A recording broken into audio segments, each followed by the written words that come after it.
Hello everyone, I am Ashok, back to the new lecture. तो बच्चों हम स्टार्ट करते हैं गैमेटोजेनेसिस। इसके पहले हमने क्या किया था, फीमेल रिप्रोडक्शन और मेल रिप्रोडक्शन को कंप्लीट किए थे। आज हम स्टार्ट करते हैं गैमेटोजेनेसिस। अब हम देखेंगे गैमेटोजेनेसिस में क्या है। तो बच्चों जब हमने गैमेटोजेनेसिस देखा तो मैंने गैमेटोजेनेसिस जब देखे तो इसमें क्या था, जो हमारा गैमेटोजेनेसिस है। तो बच्चों हम देखते हैं गैमेटोजेनेसिस क्या होता है। क्या होता है गैमेटोजेनेसिस? क्या बच्चों, गैमेटोजेनेसिस। तो इससे पहले हमने फीमेल और मेल रिप्रोडक्शन कंप्लीट किए थे। अब हम स्टार्ट करेंगे गैमेटोजेनेसिस। तो बच्चों जब गैमेटोजेनेसिस स्टार्ट कर रहे हैं, सबसे पहले हम जानेंगे कि जो हमारा मेल और फीमेल होता है उनका प्राइमरी सेक्स ऑर्गन क्या होता है। जो फीमेल होता है उनका प्राइमरी सेक्स ऑर्गन होता है ओवरी, और जो मेल होता है उनका प्राइमरी सेक्स ऑर्गन क्या होता है, टेस्टिस। तो वही कह रहा, the testis is the male is the and female in the ovaries. कह रहा है कि जो प्राइमरी सेक्स ऑर्गन होता है, जो टेस्टिस होता है, किसको होता है, मेल में। जो टेस्टिस होता है वो मेल में होता है, जो ओवरी होता है किस में होता है, फीमेल में। तो वही बच्चों कह रहा है कि testis primary sex organ, testis is the male and ovary is the female. फिर अगला आता है हमारा प्रोड्यूस। अभी प्रोड्यूस क्या करते हैं, तो हमारा जो प्रोड्यूस करते हैं, जो टेस्टिस होता है प्रोड्यूस करता है स्पर्म, और जो ओवरी होता है क्या प्रोड्यूस करेगा ओवम। तो प्रोड्यूस करते हैं क्या होता है, स्पर्म एंड ओवम। क्या प्रोड्यूस करेंगे बच्चों, sperm and ovum respectively. By the process is called gametogenesis. मतलब इस प्रोसेस को हम क्या बोलते हैं, गैमेटोजेनेसिस। मतलब स्पर्म और ओवम बनने की प्रोसेस को हम क्या बोलते हैं, gametogenesis. Respectively by the process is called gametogenesis. क्या बोलते हैं बच्चों, गैमेटोजेनेसिस।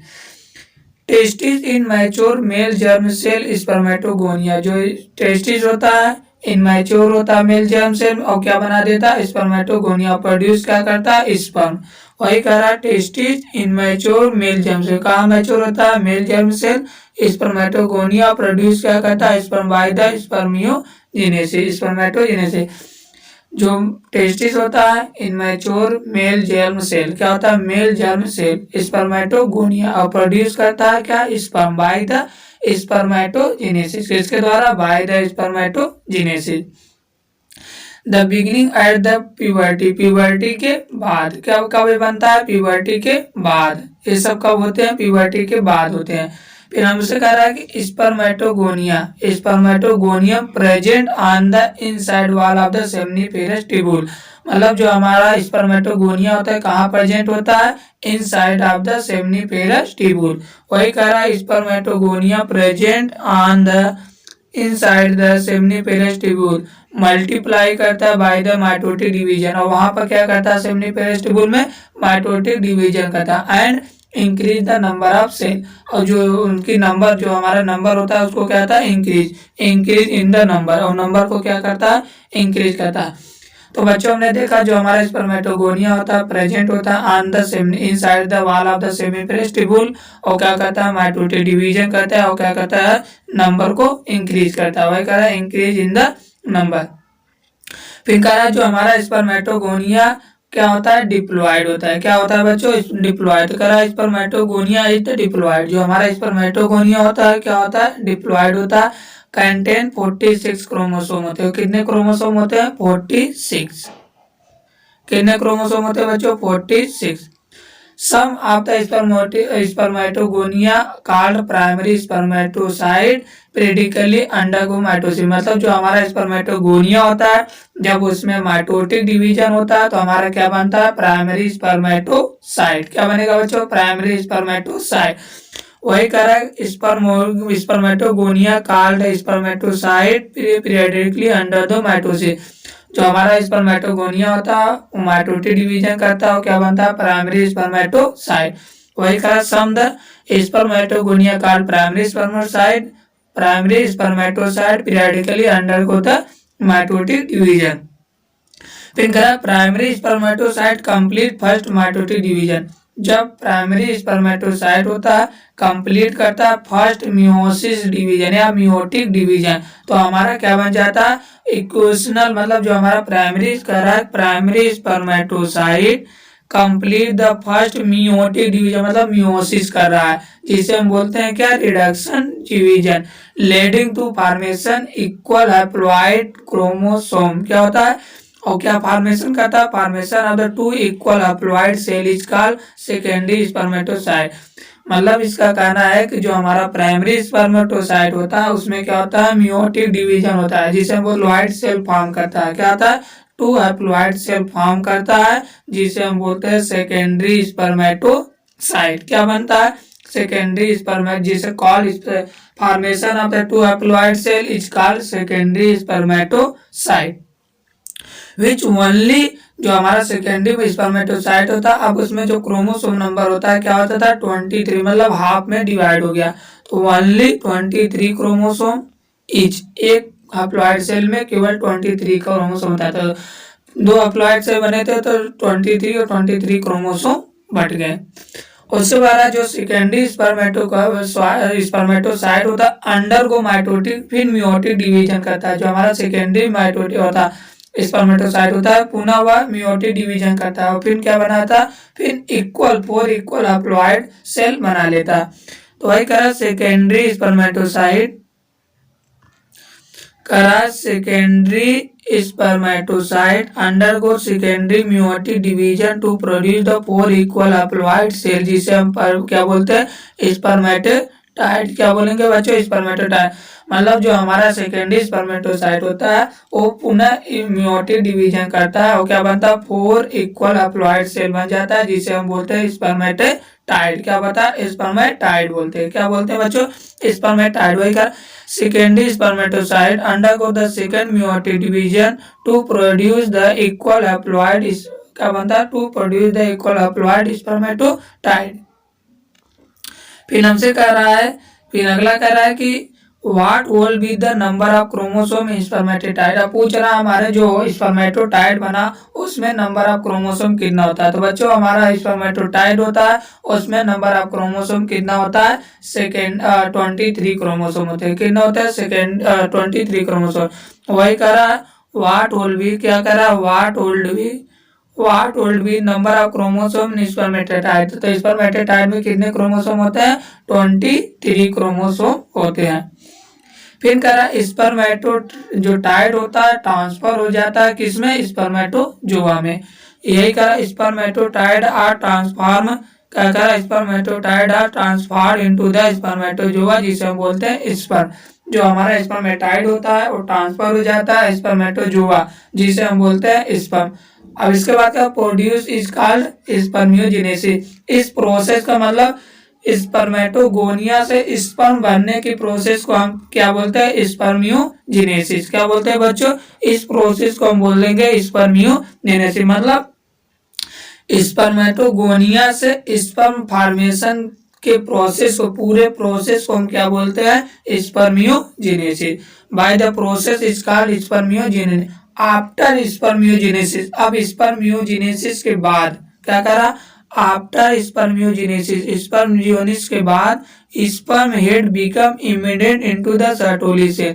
जो हमारा स्पर्म आफ्टर स्पर्मियोजेनेसिस के बाद जो हमारा स्पर्म होते हैं embedded into the Sertoli cell and finally release from the seminiferous tubule. और कहाँ पर रिलीज हो जाते हैं, सेमनीफेरस ट्यूबुल में रिलीज हो जाते हैं। वही कहा finally release from the seminiferous tubule process इसका स्पर्मियोजेनेसिस। मतलब हमारा स्पर्म बन गया, स्पर्म बनने के बाद अगर हम उसे स्पर्म सेमनीफेरस ट्यूबुल में ट्रांसफर कर देते हैं तो इस प्रोसेस को हम क्या बोलते हैं, स्पर्मिएशन। क्या बोलते हैं बच्चों, स्पर्मिएशन।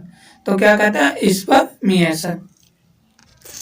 फिर इसके बाद देखते हैं बच्चों, इसके बाद हमारा आता है spermatogenesis start the age of puberty. जो हमारा स्पर्मेटोजेनेसिस होता है कब बनना स्टार्ट होता है, प्यूबर्टी के बाद। जब हमारा प्यूबर्टी स्टार्ट होता है तो हमारा स्पर्मेटोजेनेसिस बनना स्टार्ट करा। वही कहा spermatogenesis start the age of the puberty due to the significant increase in the secretion of the gonadotropin releasing hormone, जिसे कहते हैं ग्रोथ हार्मोन।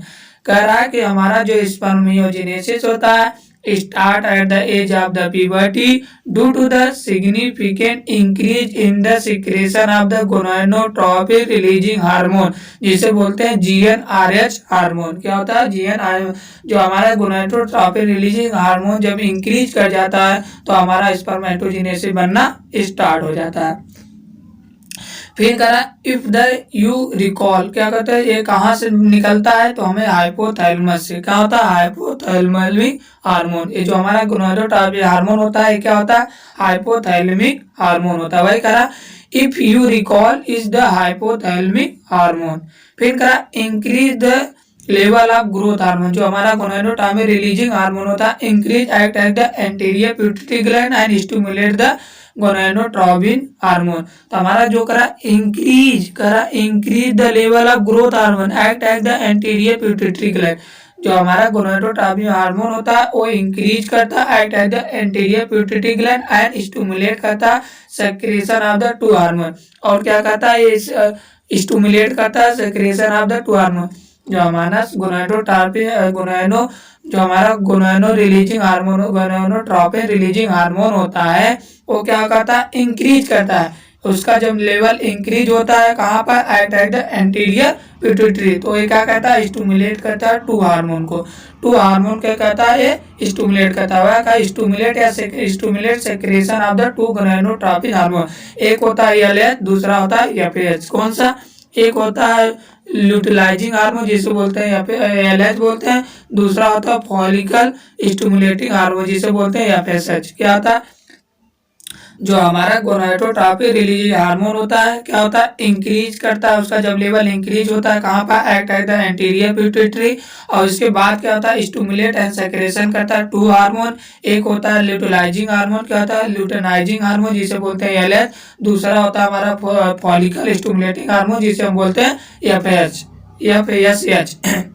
फिर अब इसके बाद हमारा बता रहा है कि जो LH होता है act and the Leydig cell, जो हमारा LH होता है कहाँ पर होता है act and the Leydig cell और स्टिमुलेट करता है और सिंथेसिस करता है secretion of the gonadotropin androgen secretion करता है। क्या कहता है जो हमारा LH होता है वो कहाँ पर एक्ट होता है लीडिंग सेल, कहाँ पर लीडिंग सेल पर एक्ट होता है और स्टिमुलेट करता है synthesis and secretion of the androgen.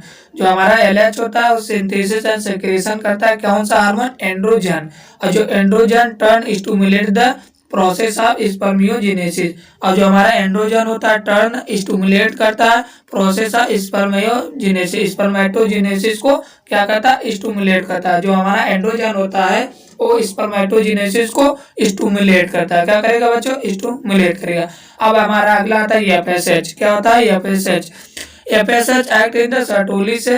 जो हमारा FSH होता है हमारा LH कहाँ से एक्ट होता है लीडिंग सेल से, और जो हमारा FSH होता है कहाँ से होता है सर्टोली से। FSH act in the Sertoli से एंड स्टिमुलेट करेगा। क्या करेगा बच्चों स्टिमुलेट करेगा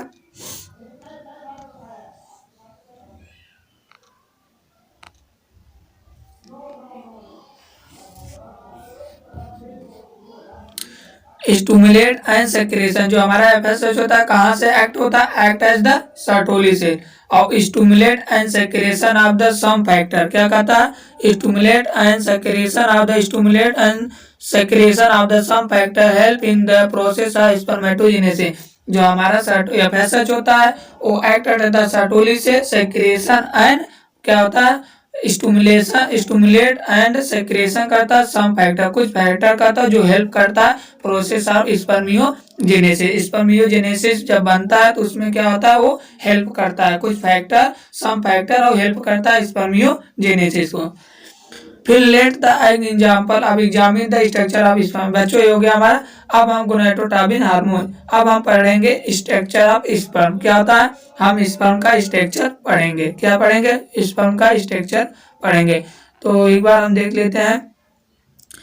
तो अब हम बच्चों स्टार्ट करते हैं स्पर्म। क्या कहते हैं अब स्पर्म के बारे में हमें पढ़ना है। तो बच्चों हम स्पर्म देखते हैं तो इसको क्या कहते हैं examine the structure of sperm. अब स्पर्म के स्ट्रक्चर के बारे में हम पढ़ेंगे। इट माइक्रोस्कोपिक स्ट्रक्चर कंपेयर, जब हम इसे स्पर्म को माइक्रोस्कोप से देखते हैं, जो हमारा स्पर्म होता है माइक्रोस्कोपिक होता है वो मतलब हम उसे माइक्रोस्कोप से ही देख पाएंगे। तो वही कह रहा, अब हम पढ़ेंगे structure of the sperm. It microscopic structure composed, हम उसे माइक्रोस्कोप से देखते हैं तो उसमें कौन कौन से कंपोज्ड होते हैं। तो उसमें क्या होता है, हेड होता है, नेक होता है, मिडल पीस होता है एंड टेल होता है। क्या क्या होता है, हेड होता है, नेक होता है, मिडल पीस एंड टेल होता है। Plasma membrane involve the whole body, जो हमारा स्पर्म का होल बॉडी होता है वो क्या होता है, चारों तरफ प्लाज्मा मेम्ब्रेन होते हैं। तो वही करा, ए प्लाज्मा मेम्ब्रेन इन्वॉल्व होता है whole body of the sperm, जो स्पर्म होता है उसकी पूरी बॉडी प्लाज्मा मेम्ब्रेन से इन्वॉल्व होता है। फिर करा, sperm head contain elongated haploid nucleus, जो हमारा स्पर्म होता है उसमें क्या कंटेन होता है, हैप्लॉइड न्यूक्लियस होता है। तो हमारा जो स्पर्म का हेड होता है वो कंटेन होता है इलांगेटेड हैप्लॉइड न्यूक्लियस। क्या होता है, इलांगेटेड हैप्लॉइड न्यूक्लियस होता है। The anterior position which covered the cap like structure का एक्रोसोम, और जो हमारा स्पर्म होता है उसका जो एंटीरियर पोजीशन होता है वो क्या होता है, कवर्ड होता है कैप लाइक स्ट्रक्चर जिसे हम बोलते हैं एक्रोसोम। वही करा, anterior position which is covered by the cap like structure जिसे हम बोलते हैं एक्रोसोम। क्या बोलते हैं बच्चों, एक्रोसोम। फिर करा, एक्रोसोम फील्ड विद एंजाइम, जो हमारा एक्रोसोम होता है उसमें क्या होता है, एंजाइम प्रेजेंट होता है। तो वही करा, acrosome is filled with enzyme that help fertilization of ovum, और जो एंजाइम होता है वो क्या कहता है, हेल्प करता है फर्टिलाइजेशन ऑफ ओवम। किस में फर्टिलाइजेशन करता है, ओवम को फर्टिलाइजेशन में एंजाइम हेल्प करता है। वही करा, acrosome is filled with the enzyme that help the fertilization of ovum. अब इसका हमारा अगला आता है मिडिल पीस। क्या होता है, मिडिल पीस। तो हम मिडिल पीस देखते हैं। तो मिडिल पीस क्या होता है, middle peace process numerous mitochondria. तो बच्चों जो इसका स्पर्म का मिडिल पीस होता है उसमें क्या होता है, बहुत ज्यादा माइटोकांड्रिया होता है, numerous mitochondria which produce the energy from the movement of the tail. जो हमारा माइटोकांड्रिया होता है वो हेल्प करता है, एनर्जी प्रोड्यूस करते हैं। और मूवमेंट ऑफ द, जब स्पर्म मूव करता है, जब टेल उसका मूव करता है तो उसको मूवमेंट में जो एनर्जी प्रोड्यूस करता है वो कौन करता है, mitochondria. Fertilization of sperm mobility the essential for fertilization, जब स्पर्म फर्टिलाइजेशन के लिए मूवमेंट करता है तो वहाँ पर एनर्जी जो होता है वो हमें कहाँ से मिलता है, माइटोकांड्रिया मिडल पीस से। तो वही करा, which produce the energy for the movement of tail that fertilize the sperm mobility essential for the fertilization। फिर इसके बाद हमसे कह रहा है बच्चों, जो हमारा स्पर्म होते हैं, कह रहा है जो स्पर्म होते हैं वुमेन मेल इंजेकुलेट, जब हम जो मेल होते हैं जब इंजेकुलेट करते हैं, कहता इंजेकुलेट करते हैं तो एक बार में 200 से 300 million sperm during the coitus, एक क्वार्टस में 200-300 मिलियन स्पर्म प्रोड्यूस होते हैं। वही करा, human male ejaculate about the 200 to 300 million sperm during the coitus, एक क्वार्टस में 200 से 300 मिलियन स्पर्म प्रोड्यूस होते हैं, इंजेक्ट होते हैं। फिर करा, for the normal fertility, normal के लिए जो हमारे स्पर्म होते हैं, नॉर्मल फर्टिलिटी जो स्पर्म होते हैं कितने होते हैं, 60% होते हैं। कितना, फर्टिलाइजेशन के लिए जो हमारे स्पर्म होते हैं कितने होते हैं, 60%। Must and normal shape and size for the least 40% जो होते हैं सो इन विगरस मोबिलिटी होते हैं। मतलब जो हमारा 60% स्पर्म होते हैं वो क्या होते हैं, नॉर्मल शेप साइज और मोबिलिटी, मतलब वो क्या होते हैं, फिट होते हैं। लेकिन जो 40% होता है सो विगरस मोबिलिटी, जो हमारा 40% स्पर्म होता है वो विगरस मोबिलिटी करते हैं। फिर इसके बाद हमें कह रहा है कि जो स्पर्म होता है, sperm release from the seminiferous tubule, जब स्पर्म सेमनीफेरस ट्यूबुल में रिलीज होता है, क्या होता है, सेमनीफेरस ट्यूबुल में रिलीज होता है या ट्रांसपोर्ट होता है बाय द एसेसरी डक्ट, किसके द्वारा, एसेसरी डक्ट के द्वारा हमें जो हमारा स्पर्म होते हैं वो रिलीज या ट्रांसफर कर दिए जाते हैं, किसमें, सेमनीफेरस ट्यूबुल। तो वही कहा, transport by the accessory duct, किसके द्वारा, एसेसरी डक्ट के द्वारा ट्रांसपोर्ट कर दिए जाते हैं। फिर करा, सेक्रेशन ऑफ एपिडाइमिस, अब कौन कौन से ट्रांसपोर्ट होते हैं देखते हैं। तो क्या होता है, सबसे पहले हमारा होगा epididymis, vas deferens, seminal vesicle and prostate of the essential part mobility and mobility of the sperm. तो हमारा जो स्पर्म होता है ट्रांसपोर्ट रिलीज कर दिया जाता है किसके द्वारा, एसेसरी डक्ट के द्वारा। तो सेक्रेशन करता है कौन, सबसे पहले एपिडाइमिस, फिर वास डिफरेंस, फिर उसके बाद seminal vesicle and prostate of essential for the maturation of the mobility of the sperm. फिर कह रहे हैं seminal plasma along with the sperm constitute the semen. जो सेमिनल प्लाज्मा होता है, क्या कहता है, जो सेमिनल प्लाज्मा होता है along with the semen sperm constitute of the semen. जो सेमिनल प्लाज्मा होता है along with the sperm constitute the semen. Function of the male sex accessory duct and gland maintain by the testicular hormone. कुछ हमारे जो mail होते हैं उसमें कुछ ग्लैंड होते हैं, एक्सेसरी डक्ट या ग्लैंड होता है जो मेंटेन करता है कि इसको टेस्टिकुलर हार्मोन, जो टेस्टिकुलर हार्मोन होता है उसको क्या होता है, मेंटेन करता है। वही करा function of the male accessory duct and gland, क्या होता है, male accessory duct and gland maintain by the testicular hormone, क्या होता है, मेंटेन करता है टेस्टिकुलर हार्मोन को। बच्चों हम अब क्या